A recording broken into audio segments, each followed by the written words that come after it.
That innovation related to transit ridership. We are dealing with those issues too with the Transit Committee, and I hope that in the next term of council that we will renew that committee's mandate and have another 4-year term so we can deal with transit issues in an effective way. Thank you very much. Okay, thank you. Merci beaucoup. Written here. I can't do a good impersonation of her, so I'll do it in my own voice. Take a breath. Without thinking, several thousand times every hour, we rely on that breath of air. The air we breathe, the water we drink, the soil that grows our food. Their health determines our own. Beyond these basic needs, we all value our connection to nature, our parks and trails and green spaces. And we take for granted their services back to us. Cleaning the air, filtering, and managing stormwater, allowing the production of local food. Maintaining and improving our natural environment goes beyond the continuing work of regreening. It informs how and where we develop, what actions we take to protect the health of our lakes, how we protect our agricultural lands, how we value green infrastructure, and many other choices.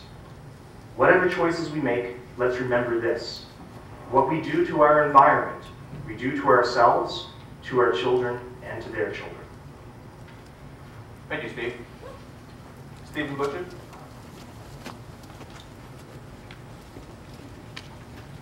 Good evening and thanks for coming out. I'm Stephen Butcher, Chair of the Long Lake Stewardship. I have 2 questions for you this evening. The first one is for all the candidates and you each have 1 minute to answer. Many of you have identified lake water quality as a personal priority. Last week, a councillor pointed out that the city itself is a major contributor of lake pollution, including salt, sand, phosphorus, and sewage overflow. What changes will you make to address this? Let's start with Mr. Young. I think it's important to continue to work with our lake water stewardship committees, as you know, that is the group of neighbours, it's the group of scientists, environmentalists from universities and various different sectors that are dealing with this issue on a daily basis. And as was mentioned a lot this evening, to continue to educate the public on the importance of our lake water quality and what they are doing. You just have to look at recent examples of blue-green algae on Lake Ramsey as a major source of drinking water. So understanding the issues around blue-green algae and other similar threats that may be posed to our drinking water. Mr. Rodriguez. Thank you, Mr. Chair. I mentioned earlier that what we installed were some tanks, some filter tanks to ensure that we don't have silting in Netwan Lake and Ramsey Lake. Another thing we need to do is we need to use less salt on our roads, especially those that go around our lakes.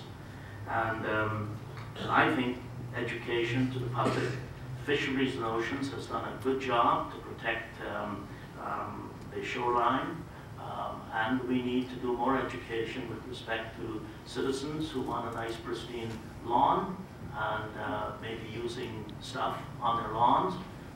It filters into the lakes. And I live on a lake, and so we have a group that is very vigilant about ensuring that no one on that lake uses pesticides and in any way abuses the lake. And I think we have to extend that right across the city. Thank you. Mr. Popescu. Again, I think we have to link sin with water quality. We raise dragon boats on Ramsey Lake in the name of curing cancer. Well, do you know what God's word says the dragon is? That's a name for Satan. God frowns on this type of mockery of things he condemns. We hold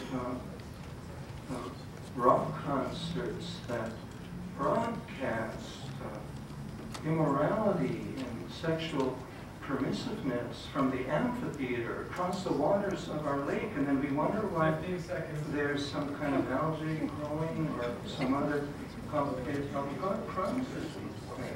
Search the ground.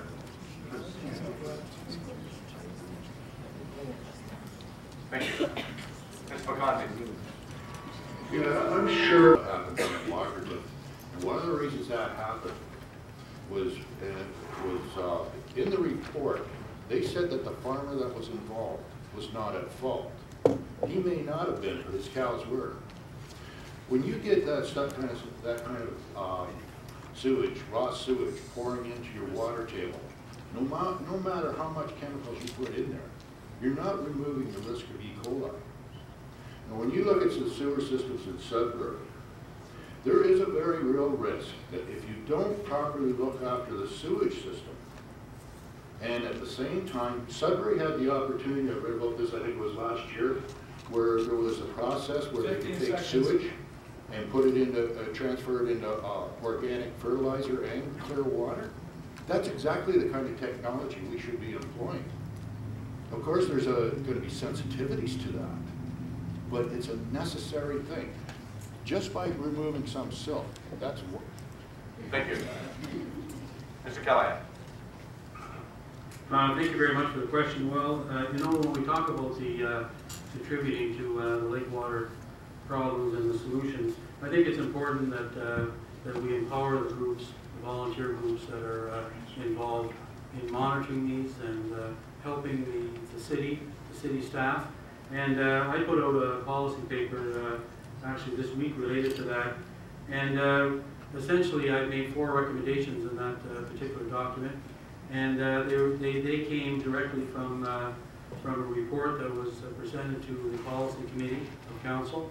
And I support those 4. I can't give them to you in 1 minute, but they're in my policy statement on my website. And I think the main point I want to make here tonight is that we need to empower the community and ensure that the lake stewardship committees, for example, have the wherewithal to manage these and to help us to keep our 330 lakes in this community system. Thank you. Next question. My second question is directed to Mr. Callahan, Mr. Rodriguez, Mr. Young, and Mr. Pocanti. You each have 1 minute to reply. This year, water conservation by residents contributed to over-expenditure for the city's water and wastewater department. On the other side of the balance sheet, conservation at the municipal level can result in savings for the city in many ways. How will you ensure that conservation results in a net financial benefit for the city? Well, we've been dealing with the whole issue up on the revenue side at the water. It's been a real challenge for us. Of course, we have a large municipality. We have all the services that go along with being a large community. Of course, we have the compliance rules that we have to abide by. Once again, as Mr. Pocanti identified since Walkerton, it's been a real challenge on the revenue side. And of course, you're referring, of course, to the variance report we got, which essentially was $1.8 million under expenditures as a result of conservation, which was broken down. It wasn't all related to conservation. There were some other issues related to the breakdown of that. But it is a challenge, and I'll tell you, it's going to be a challenge that council is going to have to deal with in a fundamental way when we do the budget, the next budget for 2011. Thank you. Next was Mr. Rodriguez. Absolutely. There should be no hesitation, and there should be full steam ahead to encourage our citizens to conserve water. And our citizens are hearing the message, and they're doing that. Unfortunately, when you do that, of course, you have a shortfall. But that doesn't negate the importance of conserving water. So it's incumbent on us and on our staffs to look inside the waterworks operation to see if there are some synergies, if there are some savings that we could make. They should take a sharp pencil and take a good hard look. And the net financial benefit for the city may not be in the next budget, but it may be way down the line, because if we don't conserve our water, it's going to cost all of us a heck of a lot more down the line. Because when you lower the water table and you haven't got water, then you're like so much of the world, hoping and wishing and praying that you got water. Mr. Young. I would tend to agree with Mr. Rodriguez on his comments as it relates to the conservation of water. You know, I think we also want to be looking at some sort of incentive for those that do conserve water. And I know that throughout this process, you know, there's probably been some questions raised as well as it relates to the conservation of energy. And here we have our own publicly owned utility whose ultimate goal is to earn money and make money for the corporation. And at the same time, we want to promote the conservation of water and our utilities, and which obviously is going to result in less of a hydro bill. So, you know, how can a corporation encourage us to conserve and save money at the same time when it's supposed to be generating revenue? So I think also we have to look at opportunities not only within water but within all departments. Look at new opportunities to generate new revenues and to find efficiencies. Yes, Mr. Pacanzi, sorry. I think, just generally speaking, we should have a rule. Take 1 gallon out, put 1 gallon back. If we take a gallon of clean fresh water out, you put a gallon of clean fresh water back. Now there is so much technology. There's biological technology, there's chemical technology that we've been using, and I think that we should be phasing that out. And there's a breakdown of the system with using mechanical technology. There's all kinds of efforts or availability of different kinds of technology that we don't need to be using water and then wasting it. When that, as I said, the rule should be take 1 gallon out, put 1 gallon back. I'm okay.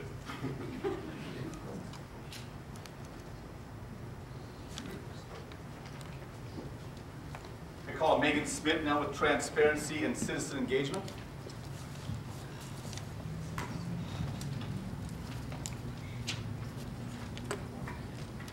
Hi, my name is Megan Smith. I'm a grade 8 student at Marymount Academy. Choices made by City Council affect all of us because we all live here. They affect where I can ride my bike, what's at my park in my neighborhood, whether or not I can get to my friend's house by myself, and lots of other things. It affects all of you too. We all care about how we live our lives. We all care about our neighborhood, and about our city, and about our planet. Because we care, and because it affects us, we want to know how decisions are made, and we want to have a say. To really be a part of the decisions that make a difference to us. Some very important decisions will have to be made in the next 4 years. Decisions that will affect our future. We want to be part of making the right decision. Think how much we could accomplish if we include everyone in finding the way ahead.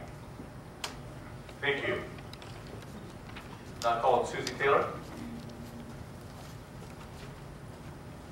Hi, my name is Susie Taylor. I'm a graduate student at Laurentian University. The first question is for Derek Young, and you're going to have 2 minutes to answer. In your response, you identify civic engagement as the #1 pillar of your platform. You highlight the importance of engaging in dialogue with various stakeholders and groups and taking their recommendations seriously. Why do you say that, and what specific changes do you think are needed?